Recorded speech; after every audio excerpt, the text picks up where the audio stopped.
Sa aking pagtanda, unawain mo sana ako at pagpasensyahan. Kapag dala ng kalabuan ng mata, ay nakabasag ako ng pinggan o nakatapon ng sabaw sa pagkainan. Huwag mo sana akong kagagalitan. Paramdami ng isang matanda. Naawa ko sa sarili ko sa tuwing sinisigawan mo ako.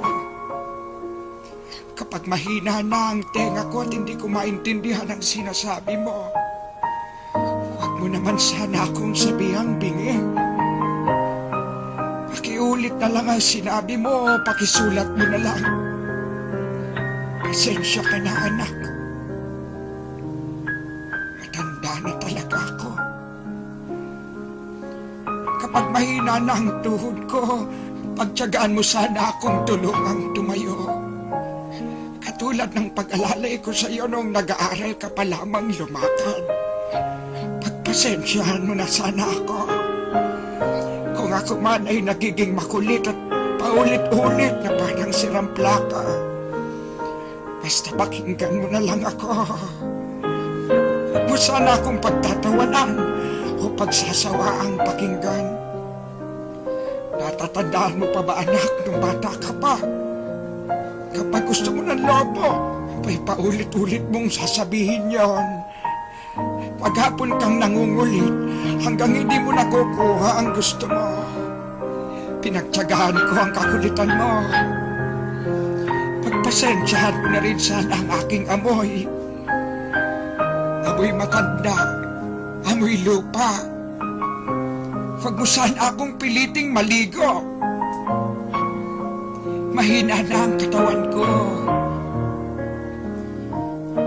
Madaling magkasakit kapag nalamigan. Kaya wag mo sana akong pandirihan. Natatandaan mo nung bata ka pa. Pinagtsatsagaan kitang habulin sa ilalim ng kama kapag ayaw mong maligo.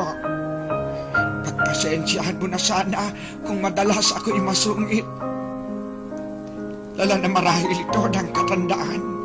Pagtanda mo, maiintindihan mo rin ako. Kapag may konti kang panahon, magkwentuhan naman tayo. Kahit sandali lang, hinip na ako sa bahay. Paghapong nag-iisa, walang kausap. Alam ko, busy ka sa trabaho. Subalit nais kong malaman mo na sabik na sabik ako. Makakwentuhan ka kahit alam kong hindi ka interesado sa mga kwento ko. Natatandaan mo, anak, nung bata ka pa. Pinagtyagaan kong pakinggan at intindihin ang pautal-utal mong kwento tungkol sa iyong teddy bear.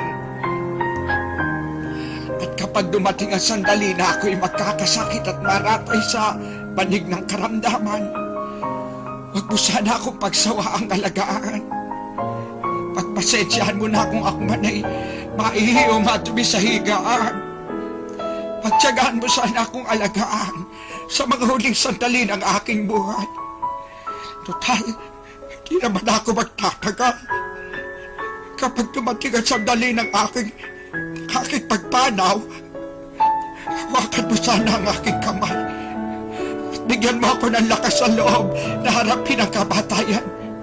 At huwag ka mag-alala. Kapag harap ko na ang Diyos na lumikha, ibubulong ko sa Kanya na pagpalain ka sana. Dahil naging mapagmahal ka sa iyong ama't ina.